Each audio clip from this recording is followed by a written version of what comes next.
Assalamualaikum warahmatullahi wabarakatuh, teman-teman. Masih bersama Angga Saputra di sini. Kali ini saya lagi di pertigaan atau bundarannya Pacet ya, teman-teman ya. Ini sebenarnya saya mau menuju ke Cangar, teman-teman.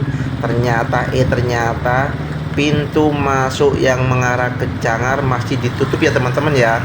Akibat bencana longsor ya, teman-teman ya. Ini kalau belok kiri ini mengarah ke Cangar, Batu Malang ya, teman-teman ya. Kalau ke kanan tuh ke arah Mojosari, Mojokerto. Jadi untuk teman-teman, saudara-saudara semuanya yang mau berwisata ke Cangar, Batu Malang, kalau lewat Pacet, untuk sementara ini jangan dulu ya, teman-teman ya. Soalnya jalannya masih ditutup seperti kalian lihat di video ini. Oke teman-teman, sekian dulu informasi dari Cangar, Pacet, Mojosari, Mojokerto, Jawa Timur. Jangan lupa subscribe channel Angga Saputra sebanyak-banyaknya. Wassalamualaikum warahmatullahi wabarakatuh.